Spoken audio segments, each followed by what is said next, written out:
Hey everyone, and welcome back to another video. UGREEN have been kind enough to send over one of their 4-bay NASs. This is the DXP4800 Plus from UGREEN. In the box we simply get an accessories box, which you can see on the screen here, and you get the NAS unit itself. Now the NAS is made out of metal.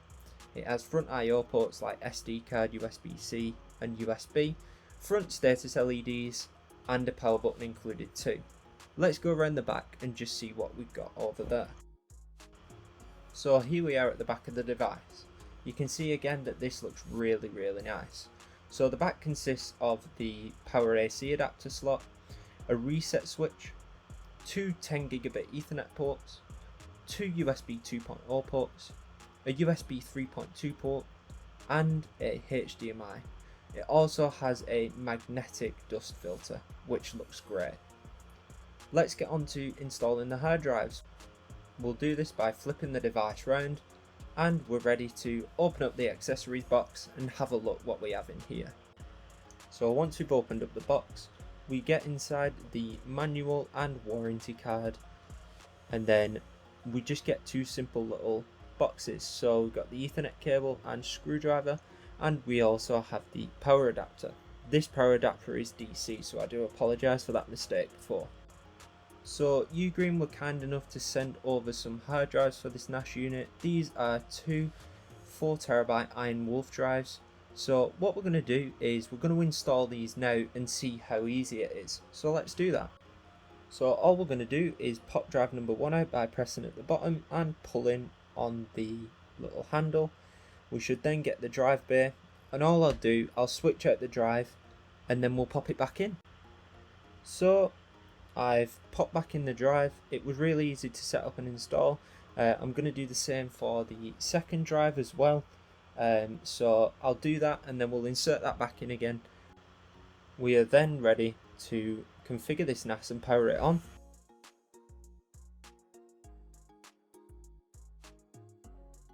So here it is in my rack. You can see we've connected it with the two 10 gigabit ports. Now it's not 10 gig, it's in a 1 gig switch. I'm just going to press the power button, and as you can see we've got the status LEDs are lighting up on the front. We've got a nice white illuminated power button. So all I'm going to do is wait for this to power on. I don't know how long it's going to take, but once this is powered on, I'll follow up with a video and then we'll be able to configure it from the PC. So when I powered on, you can see here that 2 of the disk lights are showing up. Obviously the other 2 aren't, because I've only got 2 drives in here. But next we'll go on to configuring it on the PC. So let's do that. So now that we're on our MacBook, all we're going to do to find our NAS is go to find.ugnas.com, and then in theory, oh brilliant, so we've got 2 NICs plugged in, so that's why 2 are showing up, I'm assuming. What I'm going to do, if I just click connect on the right one, here we are. So already the UI looks really good. I like the gradient in the background and how it's not too severe. All I'm going to do is name this. So I'm going to call this Home NAS 01, like so. So my current NAS is called Home FS01. However, I want to distinguish this as a NAS because it's not just going to be a file server. It's also going to be running a few Docker containers. So I'm happy to accept these, and fine. Let's improve the pro service. So if I click on next, so it wants me to set up an account name. So I'm just gonna do that now. So it shows that it's strong. Click on next. Tell you what, it's very fast. Now I don't know whether I should do this or not. I might do this later, so if I just click skip, okay. So I'm happy to obviously just do important updates, so let's click on next, and now it looks like it's initializing. So wow, I'm really liking this UI. So the gradient looks great with the pictures in the background. It looks like we're getting a few different slides that shows the features of the NAS, so that's pretty good. Again, I just want to thank UGREEN for sponsoring this video. That's obviously allowed this video to be possible. So you can see that's brilliant that that it's showing us the different features of the NAS even before we've got into it. So I've found with the competitors like TerraMaster, you get the NAS and it throws you straight into it and expects you to know how to configure it. So it's really good that it's showing you all the features, sort of all the main features.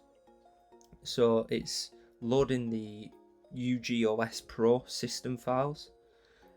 So it looks like at the moment it says around 20 minutes. Now I can see that it's already, you know, getting through that quite quick. But what I'll do, I'll pause the video here, and then when we get to the next stage, I'll be sure to resume the video so we can continue configuring.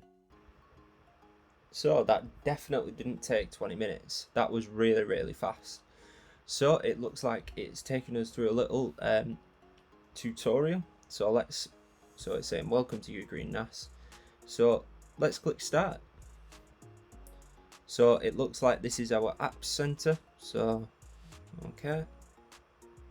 Control panel gives us instant access to basic controls, including user network hardware and stuff like that. Looks like the app center is where we can download more apps, which I'm interested in. So we're going to try and install Nextcloud. So let's do that. And then it looks like we can set a desktop wallpaper and stuff like that after the fact by going up to personalized settings.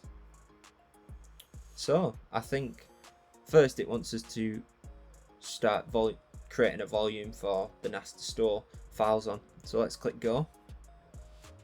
So it looks like there's a few different tips here. So it's got flexible storage layout, so you can customize the combination. You can obviously use smart to monitor the hard drive, so it's smart, you know, it knows if one's going to fail. It looks like you can set up instant notifications, and it looks like you can obviously with the SD card slot on the front, I do assume that you can add, like for example my camera, I can plug the SD card in and I'm assuming I can copy the files over. So we'll click on next. So this is what we're going to do. So we'll first create the storage pool, then a volume, and then that's it. We're enjoying the UGREENNAS. So let's do that. So you can see the two drives here. So I'm going to select them both, and then that looks like it's giving us the options. So the basic one is for one only. However, because I've got two drives plugged in of the 4, I can click on RAID 1, and that means that this is the data protection. So I've got 3.6 terabytes of data protection and then 3.6 terabytes available. So I'm going to set it up like this for now because I do like redundancy. However, if I didn't want redundancy, I would go to RAID 0, and that would mean that I've then got 7.2 terabytes of storage. However, we'll set up in RAID 1. If I click on next, so obviously we're assigning the whole thing. Now, I do like ext4. However, I've been testing out BTRFS, and I do really like that because you can set quarters, you can set snapshots. So we're going to select BTRFS. So it looks like it's just giving us a generic preview, but if we click create, format, and then put in our password, I do like that just in case there's someone that's hopped on your computer and wants to erase your hard drives on your NAS. So it looks like it's created the volume, but it's syncing because obviously RAID, especially RAID 1, it needs to sync the drives and make sure that they're in sync just in case one's failed. So it looks like we've got a little robot down here, so that's really good. So we've got a tutorial, so now it wants us to create a new folder and files. So let's follow this tutorial, and then once we've followed it, we will then go through and try and install Nextcloud. So it looks like it's wanting us to create a new shared folder and stuff like that. So let's just enable the personal folder. This is sort of a home folder. So what that'll do is when we connect the NAS, I'm assuming, to the Mac, it will then show a home folder where the HGS user, which is myself, then can store the personal files. in shared folder, let's click on that so we can name it. So let's name it test volume, like so, and it's being stored on this volume that we've created. We can set a quota, enable the recycle bin, let's do that. Click on create, and boom, so it's created, and I'm going to give myself read and write. I really like how intuitive this is already, so like that, setting the permissions for the folder. So I'm assuming if I had more users and I didn't want them to access the shared folder, I'm assuming that I could then select no access, or if I wanted them to just have read only, that would be the case too. So we've got a few things at the side, so let's have a look at Task Manager. So this should give us a overview of the system, so we can see the CPU temperature, the fan speed, the memory usage. So we've got 8 GB in here. We go to CPU, we can then narrow it down. We've got a GPU, and I'm assuming in the control panel application we'll have an about, which we do. That's really intuitive. So I thought I'd leave this until now, just so then you can see it for yourself. So it's got the Pentium Gold 8505, which has 5 cores and 6 threads, 8 gigs of DDR5 memory at 5600 MHz, and then obviously the GPU with the Pentium Gold is a decent one. So we should hopefully be able to get transcoding working on like Plex or Jellyfin or MB, something like that. I'm really liking how it looks like a Mac up here. I don't know what so it looks like it's 6 hours until it's synced. However, what I'm going to do is I'm going to take the risk and see what happens. So I'm assuming that, for example, if you're like myself now, you want to get using this really quickly. So obviously you're not going to wait for it to sync. All this will do is just slow the system down a little bit. But if we go into App Center, here we go. So these are the options. So we've got quite a few. I can see Jellyfin and Home Assistant are a few options. Now, Home Assistant I'm really excited about, because in my rack, if you saw before, on the right hand side I had a little HP Pro Desk that I was using for Home Assistant. However, if I can move this over to the NAS, then that obviously reduces the power usage by running that Pro Desk. And it also keeps things on one device, obviously redundant as well. So it looks like we've got quite a few options. However, there's different categories. So utility, management, media. Now Nextcloud, is that one of the options? Not yet. However, I do believe that there will be a container platform, the Docker. So if I click install, I'll just tick that because we've got this volume only. I'm assuming, wow, look at how quick. I'm assuming that we can then set it up via Docker. So let's do that and see how easy it is. And then again, once we've done that, then I can go through how it is transferring files and stuff like that. So let's wait for this to install, and I'll be back in a moment. So it looks like it's now installed. So let's close this and click into Docker. So obviously you've got the generic terms on using Docker. However, look at this dashboard, it looks brilliant. So we can see CPU and memory usage. I'm guessing projects are like Docker stacks. So yeah, so we can do the Docker Compose YAML in there. Containers, I'm guessing, is just one singular container.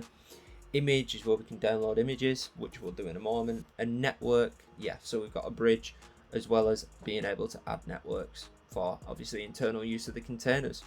So if we go to images, I'm guessing, type in Nextcloud, nothing too much. Let's go into image database. There we go. So Nextcloud, let's click on download, latest by default, confirm, and then I'm assuming that that's downloading. I can see, look, something's happening. Yeah, so that's downloading, so let's wait for that. So the image is downloaded, so I can click create next to it. That's what I was looking for then. So let's do this. Nextcloud home, so you can set how many cores it can use as a maximum. I'm just going to leave that. Same with memory, I'm guessing, yeah, you can set that.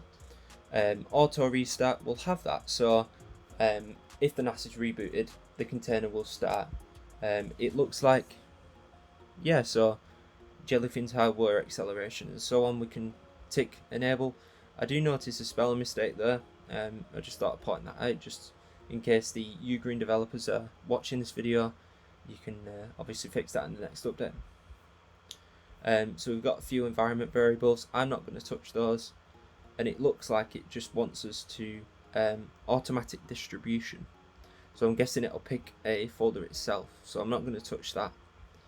And it looks like it wants to use this port. However, why not? Let's change it, 8989. So if I click confirm, run container, processing, let's see if it then creates. So it looks like it's created. Quick access. Wow, look at that, instant. So again, this isn't a an Nextcloud, you know, a massive Nextcloud video, so I'm just going to make sure it installs and works, and then we'll upload some files, see how quick that is.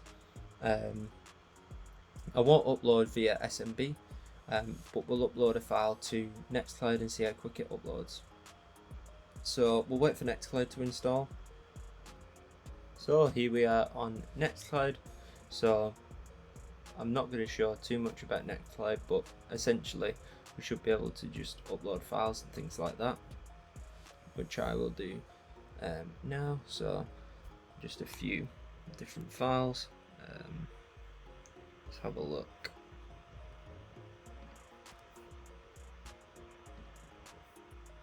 So we'll see how it handles different types of files too.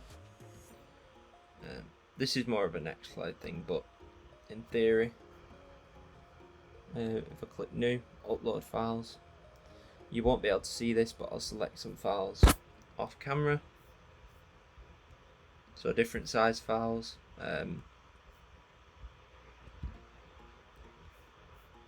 Let's do a few of them. Click on open. Over 200 megabytes in files. There you go, a few seconds. So there we go. So it looks like it's pretty fast. Obviously SMB speeds this. NAS has two 10 gigabit Ethernet ports, so it's very powerful and capable. However, I don't have 10 gig networking at home, unfortunately, so I won't be able to test that. Again, I just wanted to point out that UGREEN have sponsored this video. However, my review isn't biased, and I do feel that I will be able to migrate my infrastructure from my Synology, which is my TerraMaster F424. I will be able to migrate my infrastructure over to this, no problem, and I'm excited to do that. If you want to see a follow-up video on this NAS, please do be sure to leave a like, and I do really thank you for watching this video, and I also thank UGREEN for sponsoring this video. So thanks ever so much for watching. Have a great day. Goodbye.